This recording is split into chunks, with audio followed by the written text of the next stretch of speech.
दो बेटियां और राजकुमार। एक रोमांचक और दिलचस्प कहानी जो आपको एक अनोखी दुनिया में ले जाएगी। रात का सन्नाटा घने जंगल पर छाया हुआ था। चांदनी हल्के हल्के पेड़ों के बीच छन कर जमीन पर गिर रही थी। हवा में अजीब सी नमी थी और दूसरे कहीं उल्लू की आवाज़ जंगल के डरावने सन्नाटे को और भी गहरा कर रही थी।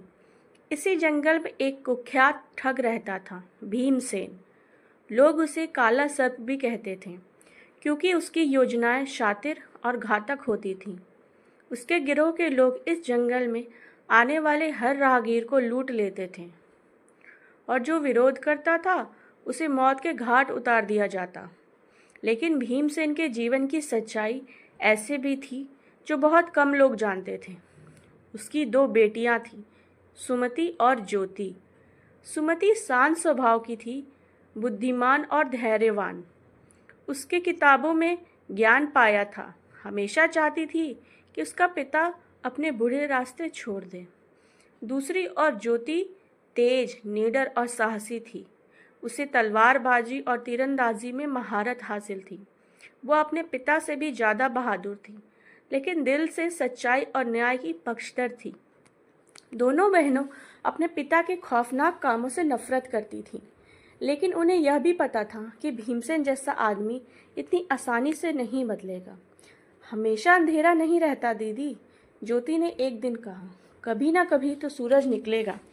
सुमति ने मुस्कुरा कर कहा, बस हमें यही समय का इंतजार करना होगा। लेकिन उन्हें क्या पता था कि वह समय अब बहुत नज़दीक था।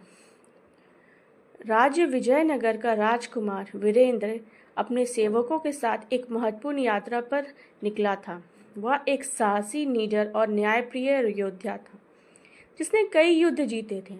लेकिन इस बार उसकी यात्रा का उद्देश्य कुछ और था। वह अपने राज्य के लिए नए सहयोगियों की तलाश कर रहा था और साथ ही दुनिया को करीब से समझना चाहता था। हमें इस जंगल को पार करना होगा राजकुमार, उसके मुख्य रक्षक अर्जुन ने कहा। क्यों, क्या कोई और रास्ता नहीं? वीरेंद्र ने पूछा। है तो, लेकिन वह बहुत लंबा है और हमें जल्दी अपने गंतव्य तक पहुंचना है। वीरेंद्र ने घोड़े की लगाम खींचते हुए कहा। तो हम यहीं से जाएंगे। डर नाम की कोई चीज़ मैंने कभी महसूस नहीं की, लेकिन उसे अंदाजा नहीं था कि यह जंगल किसका इलाका था। वीरेंद्र और उसके सैनिक जैसे ही जंगल में प्रवेश करते, चारों ओर एक अजीब सा सन्नाटा छा जाता। पक्षी चहचहाना बंद कर देते और घोड़ों ने भी जैसे किसी अनदेखी खतरा का एहसास हो जाता है। वीरेंद्र ने अपने घोड़े की लगाम कसते हुए इधर उधर देखा। यहाँ कुछ ठीक नहीं लग रहा, अर्जुन फुसफुसाया। वीरेंद्र ने सिर हिलाया, लेकिन अभी भी वो कुछ सोच रहे थे कि अचानक ऊपर पेड़ों से जाल गिरा और कुछ ही पलों में सैनिक उसमें फंस गए। इससे पहले कि वो अपनी तलवारें निकाल पाते, चारों तरफ से नकाबपोश ठगों ने हमला कर दिया। भीमसेन की कड़क आवाज़ गूंजी, लगता है कोई बड़ा शिकार हाथ लगा है। वीरेंद्र ने तेजी से अपना तलवार खींची और ठग को गिरा दिया, लेकिन तभी पीछे से किसी ने उसे जोरदार वार से बेहोश कर दिया। वीरेंद्र को जब होश आया तो उसने खुद को एक अंधेरी कोठरी में पाया। उसके हाथ पैर रस्सियों से बंधे थे। तभी दरवाज़ा खुला और दो युवतियाँ अंदर आईं। तो तुम ही हो वो राजकुमार? ज्योति ने तीखे स्वर में पूछा। वीरेंद्र की आंखें उसकी आंखों में देखा। वह एक अजीब सा साहस था, लेकिन क्रूरता नहीं थी। हाँ, और तुम कौन हो? उसने पलट कर पूछा। हम भीमसेन की बेटियां हैं, सुमति ने शांत स्वर में कहा। वीरेंद्र चौंक गया। यह कैसी विडंबना थी कि जो व्यक्ति उसे कैद कर चुका था, उसकी बेटियां अब उससे मिलने आई थी। तो तुम लोग भी अपने पिता की तरह ठगी और लूटपाट करती हो? वीरेंद्र ने व्यंग किया। नहीं, सुमति ने दृढ़ता से कहा। हम ज्योति ने धीरे से फुसफुसाया। दीदी, हमें इसे बचाना चाहिए। यह बुरा आदमी नहीं लगता। सुमति गहरी सोच में पड़ गई। क्या वे वीरेंद्र की मदद कर सकती थी? वीरेंद्र को कैद किए हुए 2 दिन हो चुके थे। भीमसेन ने अब तक तय नहीं किया था कि राजकुमार के साथ क्या करना है। उसे मार देना है, फिरौती मांगना है या किसी और तरीके से इस्तेमाल करना है।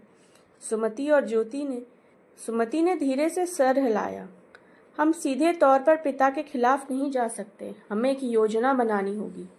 रात के अंधेरे में दोनों बहनों ने धीरे धीरे अपने पिता के सबसे वफादार ठगों को अलग करने का काम शुरू किया। वे पहरेदारों से धीरे धीरे दोस्ती करने लगी ताकि सही समय आने पर उन्हें चकमा दिया जा सके।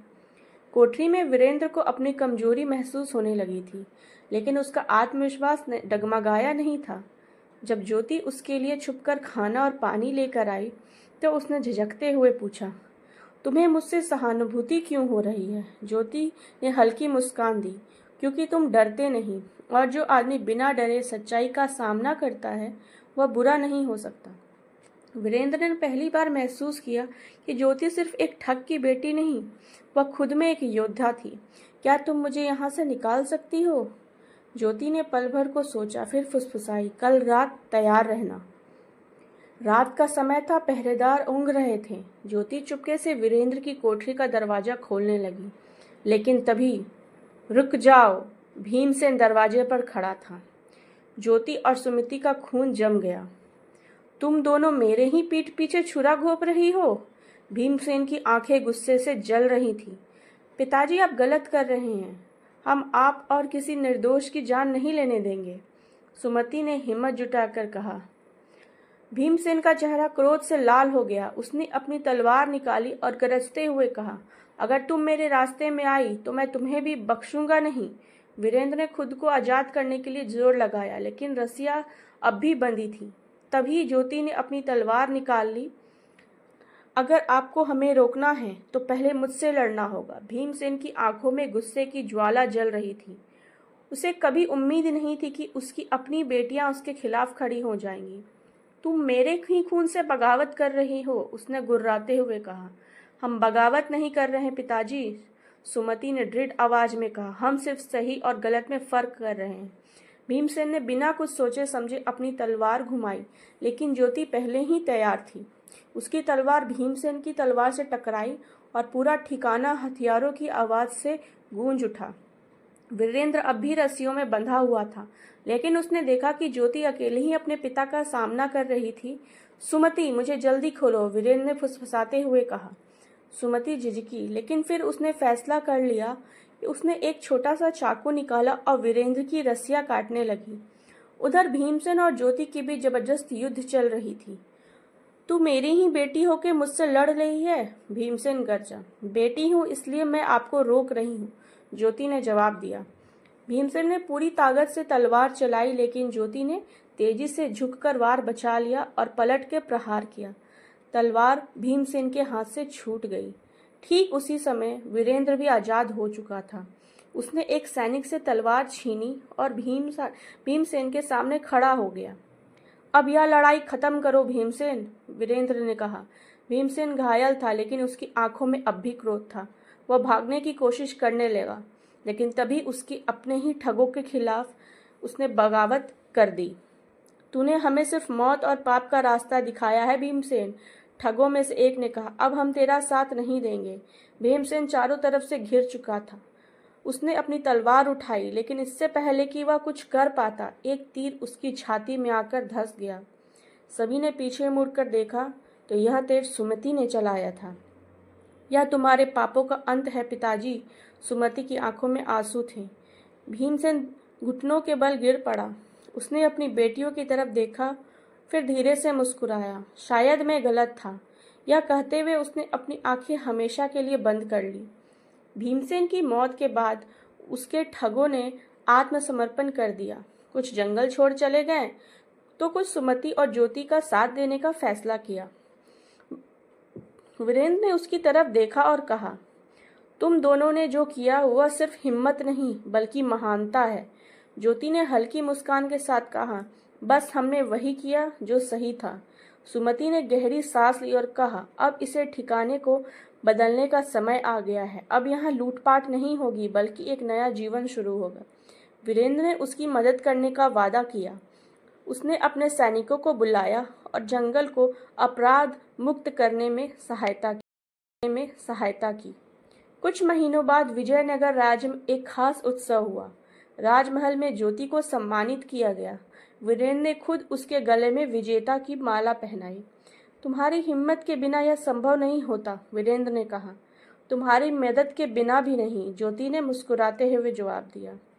धीरे धीरे वीरेंद्र और ज्योति के बीच एक अनकहा रिश्ता बन गया। कुछ महीनों बाद जब वीरेंद्र ने ज्योति को विवाह का प्रस्ताव दिया तो उसने खुशी खुशी स्वीकार कर लिया। दूसरी ओर सुमति ने जंगल में ही रहने का फैसला किया। उसने वहां एक स्कूल और आश्रय गृह खोला, जहां वह ठगों के बच्चों को शिक्षा देने लगी। अब यह जंगल डर का नहीं बल्कि नई उम्मीद का प्रतीक बनेगा, सुमति ने कहा। सालों बाद विजयनगर का राज्य और भी समृद्ध हो गया। जंगल जो कभी ठगों का गढ़ था, अब एक शिक्षण स्थल बन चुका था। वीरेंद्र और ज्योति ने मिलकर राज्य को न्याय और शांति से चलाया, जबकि सुमति ने शिक्षा के माध्यम से अंधकार को मिटाने का कार्य जारी रखा। इस तरह एक ठग की बेटियां ने न केवल अपने पिता की विरासत को बदला, बल्कि पूरे राज्य को एक नया भविष्य दिया। यह कहानी सिर्फ रोमांच और युद्ध की नहीं, बल्कि सही और गलत के बीच संघर्ष, आत्मखोज और बदलाव की भी थी।